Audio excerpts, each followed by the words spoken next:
we took our research across St. Augustine, sampling sites that range from busy college campuses to quiet, publicly accessible HOA neighborhoods. While these retention ponds are built primarily to handle stormwater runoff, they have evolved into something much more important. They are thriving habitats that support a wide variety of local wildlife. But not all ponds are managed the same way. We wanted to understand if human interventions like installing aeration fountains or managing underwater vegetation actually influence the water quality deep below the surface. To measure this, we turned our attention to the macroinvertebrate communities. These are animals without backbones, large enough to be seen with the naked eye, and they are the true indicators of a pond's health. Beyond just being an indicator, they play a critical role in nutrient cycling and serve as a primary food source for fish, birds, and other animals. We looked for specific creatures like mayflies, dragonflies, scuds, snails, and many more. Our main question was simple but crucial. Do aerated ponds actually possess higher dissolved oxygen levels and a higher abundance of these macroinvertebrates compared to non-aerated ponds? To find the answer, we set out to test 3 aerated and 3 non-aerated ponds to compare dissolved oxygen levels, macrophyte abundance, and macroinvertebrate abundance. For the non-aerated group, we did the pond next to Evergreen Cemetery, and we did the 2 ponds from St. John's River State College, which are Pond B and C. For the aerated group, we did St. John's River State College Pond A and the west and east entrance ponds at Heritage Park HOA.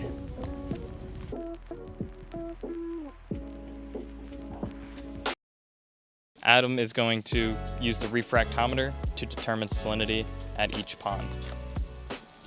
The refractometer was calibrated in the lab.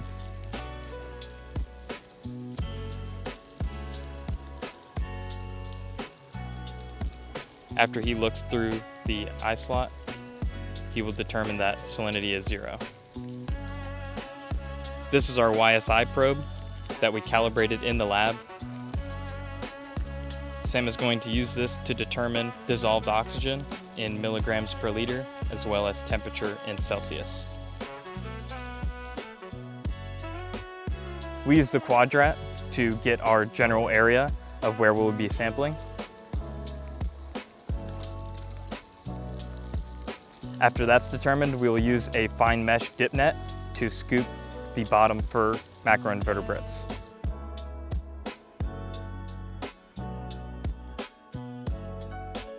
After we've scooped 1 whole square meter, we will transfer all the contents of the net into the kitty litter box. From here, we will sort through the sample for about 12 minutes, collecting any individual macroinvertebrates and placing them into a 70% isopropyl solution to store them for later identification. After we've collected all the macroinvertebrates from our sample, we dumped out the rest of the contents back into the pond. After we did our water quality measurements and macroinvertebrate sample, we repeated that process at 1 other site on the pond.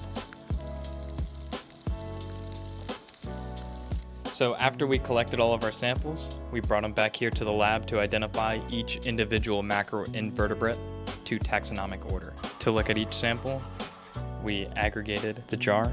Using the Merritt and Cummings dichotomous key, we were able to identify each individual. After the entire sample is completely identified, we place them back into their individual jars of 90% ethanol. The data we collected is then put into Excel for us to use for graphing.